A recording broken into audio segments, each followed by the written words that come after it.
જય શ્રી કૃષ્ણ મિત્રો, કેમ છો? બધા મજામાં ને? હું કીર્તિ ગુમતાળિયા તમારા બધાનું સ્વાગત કરું છું મારી યુટ્યુબ ચેનલ કેવી રસોઈમાં. આજે હું લઈને આવી છું સક્કરિયા બટેકાનું શાક. તો વિડીયો સ્કીપ કર્યા વગર અંત સુધી જોજો. તો ચાલો આપણે બનાવવાનું શરૂ કરીએ. સક્કરિયા બટેકાનું શાક બનાવવા માટે સૌપ્રથમ મેં 4 નંગ સક્કરિયા લીધા છે અને 1 નંગ બટેકું લીધું છે અને 1 નંગ ટમેટું લીધું છે. હવે પિલરની મદદથી આ રીતે આપણે સક્કરિયાની છાલ ઉતારવાની છે.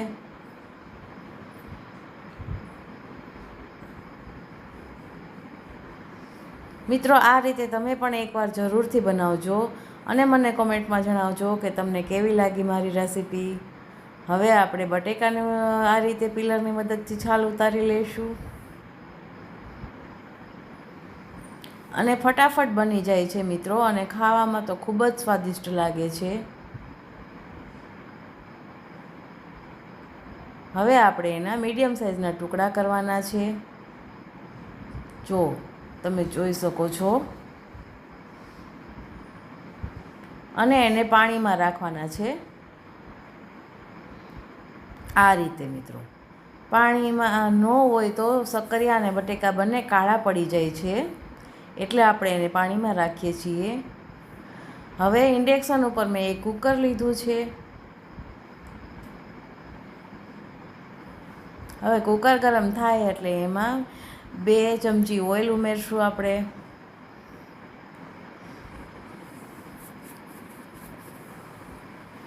ટમેટાના બારીક ટુકડા કરી લીધા છે આ રીતે મિત્રો. તેલ ગરમ થઈ ગયું છે. 1/4 ટેબલ સ્પૂન આપણે રાઈ ઉમેરશું.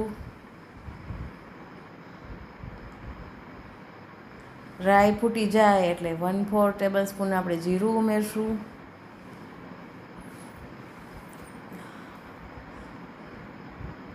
ત્યારબાદ આપણે 1/4 ટેબલ સ્પૂન હળદર પાવડર ઉમેરશું અને પછી આપણા ટમેટાં ઉમેરશું અને ટમેટાને 2 મિનિટ સુધી આપણે પકાવશું.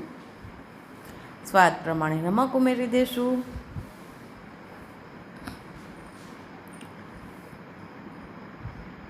એક ચમચી ધાણા જીરું પાવડર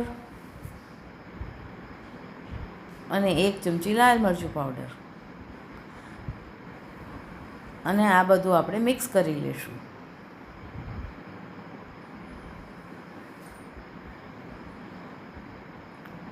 બે મિનિટ થઈ ગઈ છે. આપણા ટમેટાં પાકી ગયા છે. હવે આપણે એમાં આપણા સક્કરિયા અને બટેકાના ટુકડા ઉમેરી દઈશું.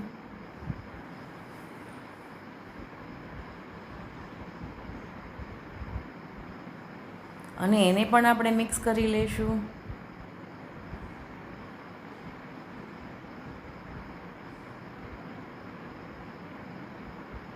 આ રીતે મિત્રો તમે જોઈ શકો છો.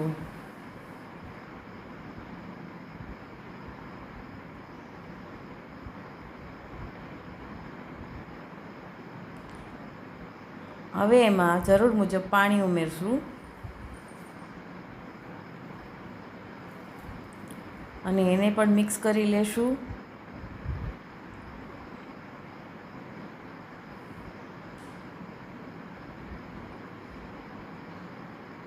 અને ઢાંકણ ઢાંકી અને શાકને બાફવા માટે મૂકી દઈશું.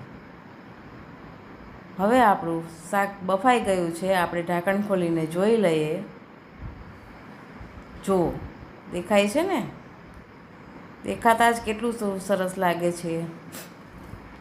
હવે આપણે સર્વિંગ બાઉલમાં લઈ લઈશું. તો મિત્રો, તૈયાર થઈ ગયું છે આપણું સક્કરિયા બટેકાનું શાક.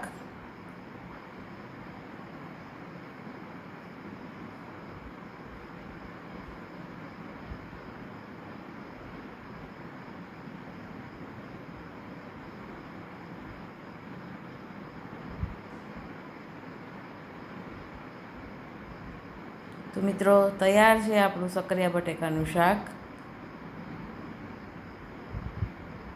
હવે હું ઉપરથી થોડાક લીલા ધાણા ઉમેરીશ ગાર્નિશિંગ માટે.